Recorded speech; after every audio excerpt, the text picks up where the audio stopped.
This is my 1996 BMW 328 IS, and I bought this car bone stock 2 years ago. Since then, I've documented all the modifications I've done and exactly how much it's cost me to get to this point.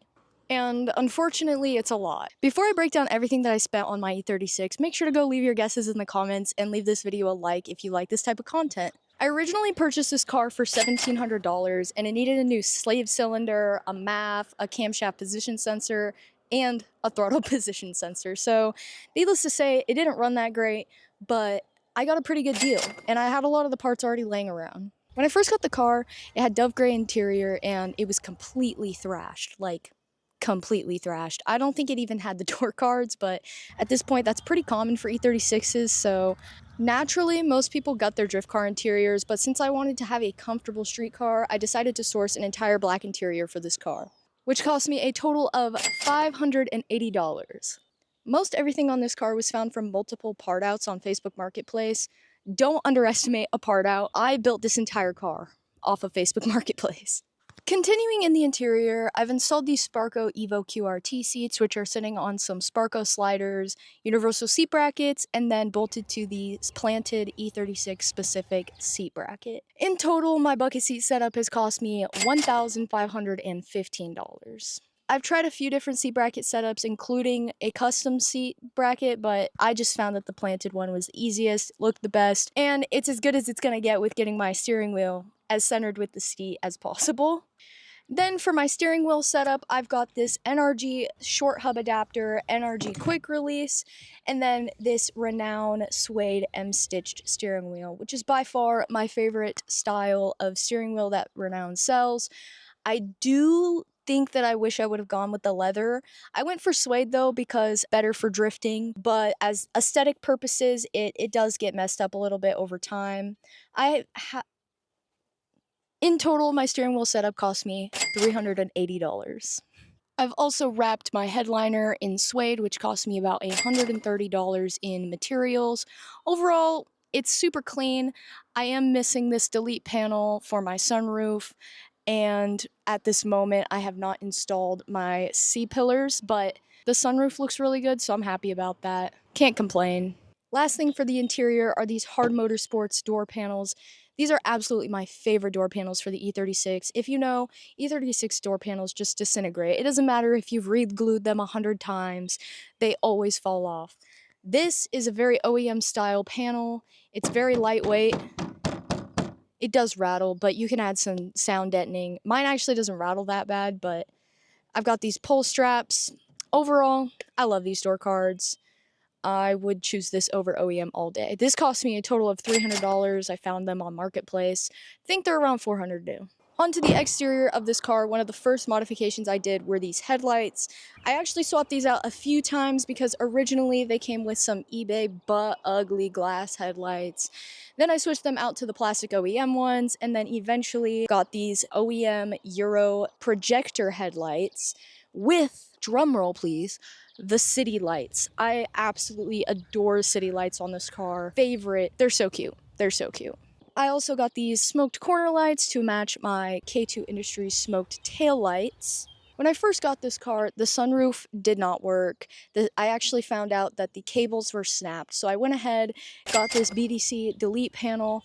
Overall, the fitment is not great. When I wrapped it, I was kind of like pushing down on it, so now it's kind of like pushed in. But before that, that was fine. But on the edges, it just didn't line up great, so that is a modification that I've done. Now, I have had a ton of questions about what kit this is. Where did you get your front bumper? Where are the front fenders from? Where is the wing from? Now, ladies and gentlemen, I'm here to answer this question. If you've been around in the E36 community for a while, you probably already know the answer. The entire kit is Autohandler. The entire kit is Autohandler. Where's the wing from? Where is the rear bumper from? Dang, let's just name the whole kit at this point. Where are the skirts from? Full kit is Autohandler. There's not much to say. The whole kit is Autohandler. Unfortunately, they do no longer make the wing. I've heard that they might be bringing it back. cannot confirm. That's all I gotta say. It's no secret that BMW makes some of the best stocks compared to other manufacturers.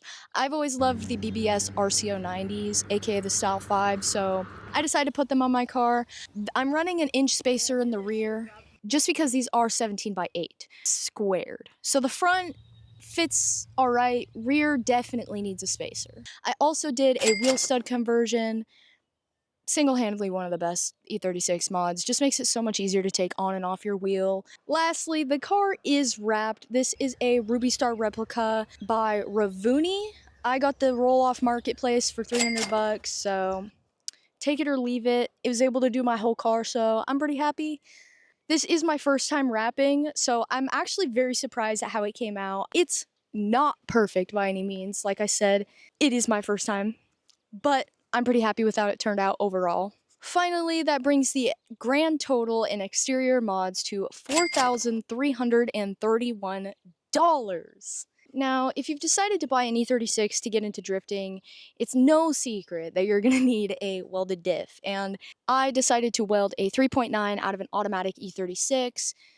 Gives you a little bit more torque, although it sucks driving on the highway. This is the only thing I actually don't like about the car right now.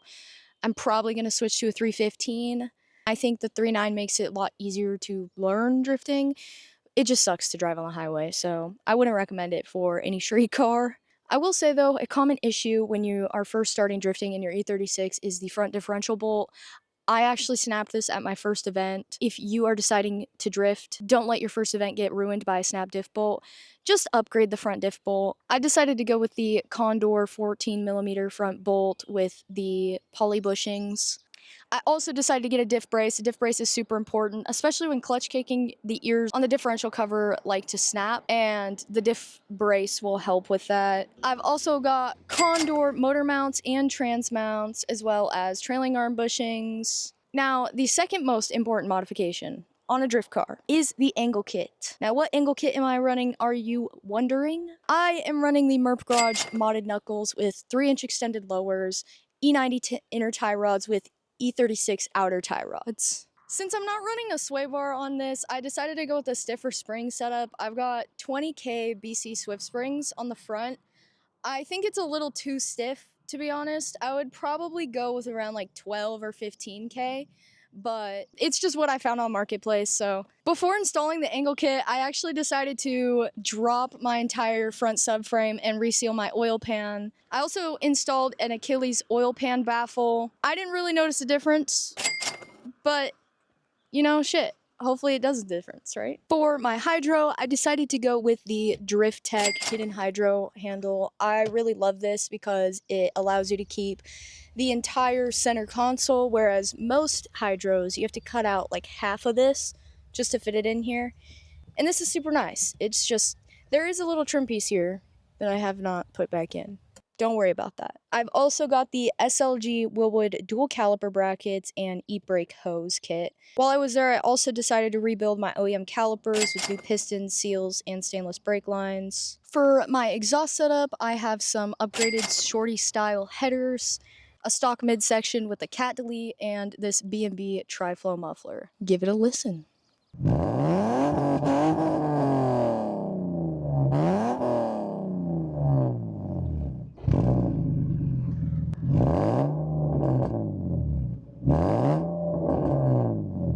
Now, at this point in the video, you might be wondering what's under the hood. Unfortunately, not much. So far, I have done an M50 intake manifold conversion, as well as catch can, which is rerouted to my intake elbow. My fuel pump also went out, so I replaced that with the Aeromotive 340 liters per hour fuel pump, as well as a Aeromotive fuel pressure regulator. I replaced all of the lines with AN lines and installed a Dishworks fuel filter and rebuilt my stock injectors, coming to a total of $235 for the intake manifold swap and $495 for the fuel system. Honestly, there might be a thing or two that I missed, but overall, this is everything that I've done to my E36 in my 2 years of ownership. Finally, the moment we've all been waiting for. How much did it cost me to get my E36 to this point? That's the total, because I don't actually know it yet, but this is the total. I've got a ton of plans for this car. I'm saving for a turbo setup currently, and you might be thinking with how much money I've put into this already, I could have already turboed the car. I'm just enjoying this car as it is, NA, and hopefully by the time I'm able to afford a turbo, my driving skills will be up to par. Anyway, thank you guys for watching, and if you want to see more content like this, make sure to hit the subscribe button, like this video, and comment what kind of content you guys want to see. Go check out all my links in my description, including my eBay store. I do part outs and whatnot, so hit me up on Facebook, Instagram, TikTok, Snapchat. All the links are in the bio. Clock it. E36, montage, motherfuckers. Blah, blah, blah, blah, blah.